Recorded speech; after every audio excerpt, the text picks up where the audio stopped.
Shalom Bapak Ibu Saudaraku sekasih, berjumpa kembali dengan intim dengan Allah. Haleluya.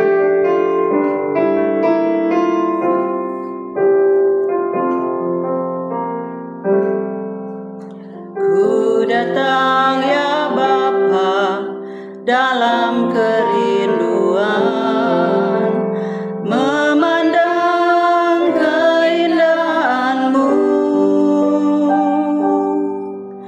Ku berikan segalanya, semuanya yang ada. Ku ingin menyenangkan hati-Mu, oh Tuhan. Ku datang ya Bapa, ku datang ya Bapa dalam kerinduan, memandang keindahan-Mu. Ku berikan segalanya, semuanya yang ada. Ku ingin menyenangkan hati-Mu, oh Tuhan. Jadikan aku indah yang Kau pandang mulia, seturut karya-Mu di dalam hidupku. Ajarku berharap hanya kepadamu, taat dan setia kepadamu, Tuhan.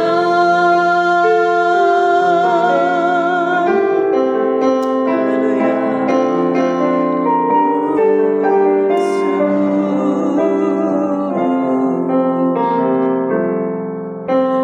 Ku datang ya Bapa dalam kerinduan, memandang keindahan-Mu.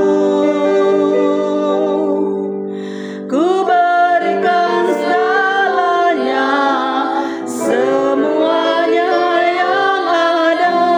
Ku ingin menyenangkan hati-Mu, oh Tuhan.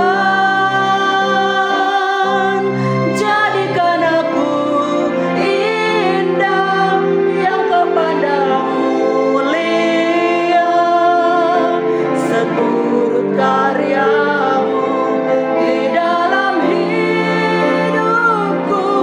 Ajarku berharap hanya kepadamu, taat dan setia kepadamu, Tuhan.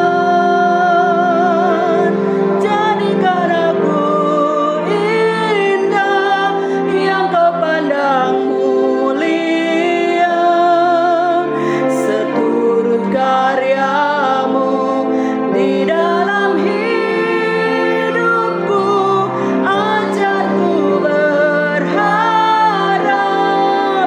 hanya kepadamu, taat dan setia, taat dan setia, taat dan setia kepadamu,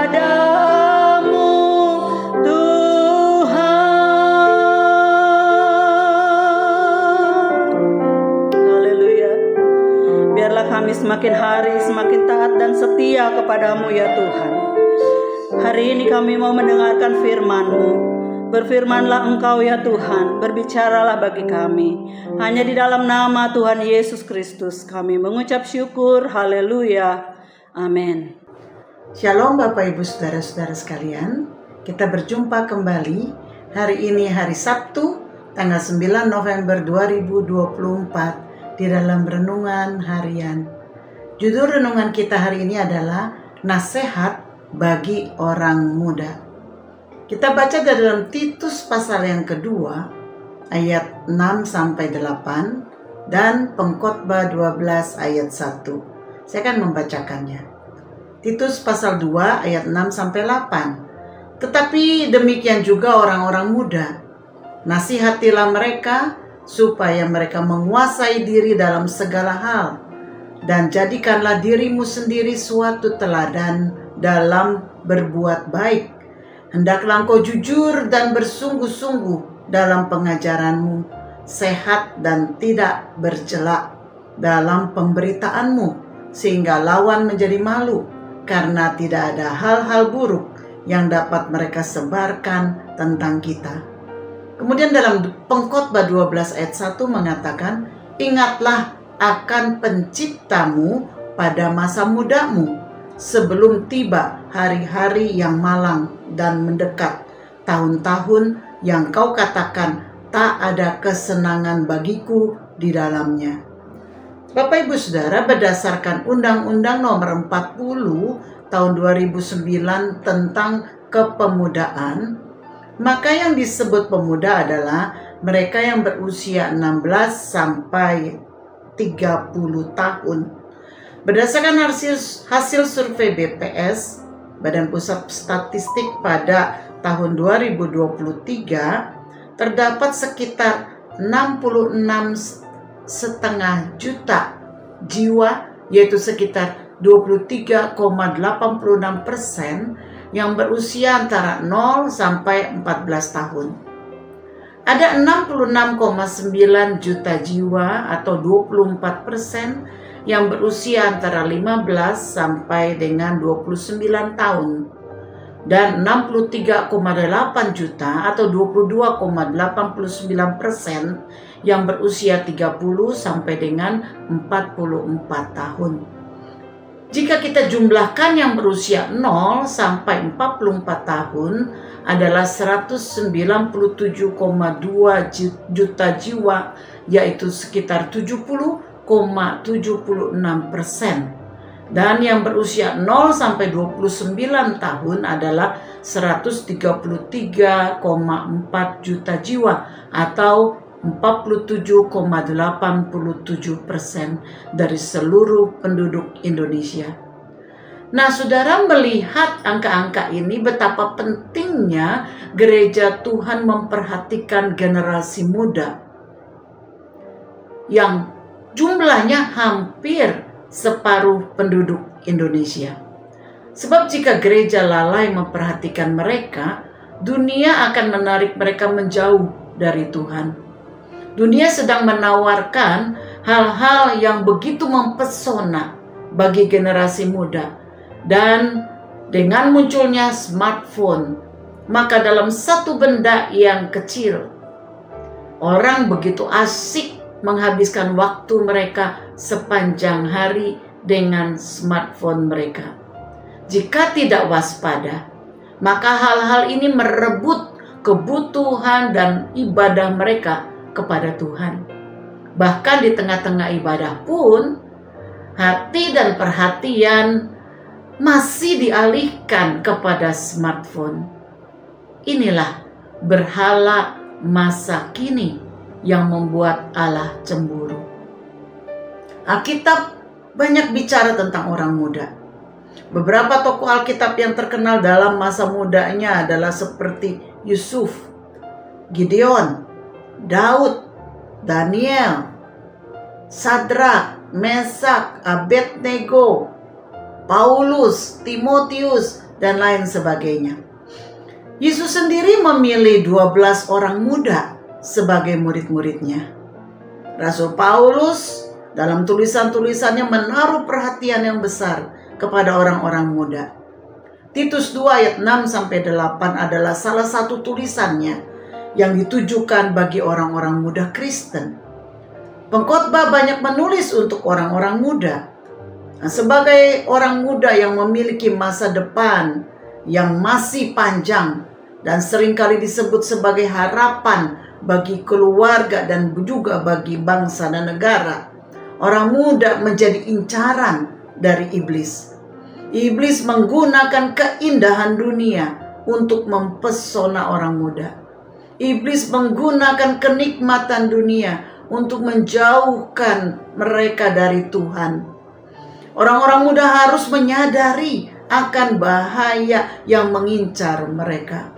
Apalagi orang muda saat ini yang termasuk dalam generasi Z, yaitu kelahiran tahun 1996 sampai 2010, dan generasi Alpha, yaitu tahun 2011 sampai saat ini.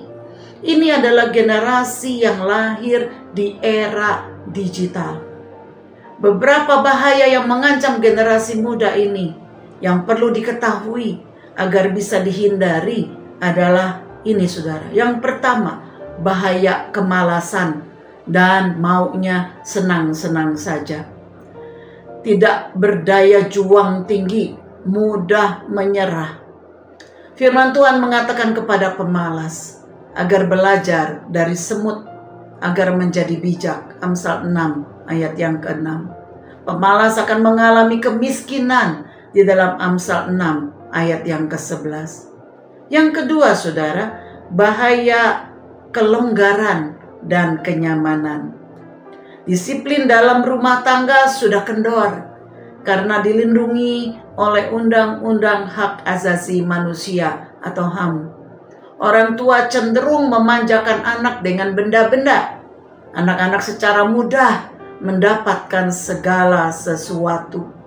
Sehingga sekarang ini generasi Alpha, generasi Z sering disebut sebagai generasi strawberry. Yang ketiga, saudara, bahaya budaya yang rusak yang berlaku di masyarakat. Bapak Ibu Saudara, dunia sedang menuju ke arah globalisasi. Budaya sebuah bangsa sudah menjadi pudar dan digantikan dengan budaya yang dikatakan modern. Budaya ini dengan cepat tersebar melalui media, film, medsos, sehingga kesukaan makanan, pakaian, dan gaya bahasa itu menjadi universal di mana-mana. Yang keempat, saudara, bahaya pendidikan yang sudah tidak lagi mengutamakan agama dan iman. Bahkan ilmu pengetahuan modern saat ini banyak yang kontra dengan Tuhan. Iman menjadi seakan hal yang memalukan. Masa kini sesungguhnya ateis semakin banyak daripada sebelumnya. Apa perenungan kita hari ini, saudara? Dunia mungkin berusaha untuk menghancurkan generasi muda, tetapi kuasa Allah tidak bisa dihancurkan. Allah dan Roh Kudusnya akan terus bekerja. Dia akan memakai orang-orang muda pada tempat dan zamannya untuk membangkitkan generasi muda saat ini. Allah ingin memakai saudara untuk menjadi teladan bagi generasi muda saat ini. Sebab itu Paulus menasehatkan agar orang muda menguasai diri dalam segala hal dan menjadi teladan dalam berbuat baik dan hidup jujur. Mudah? Tentu tidak. Tapi bagi Tuhan tidak ada yang mustahil. Kuncinya adalah takut akan Tuhan.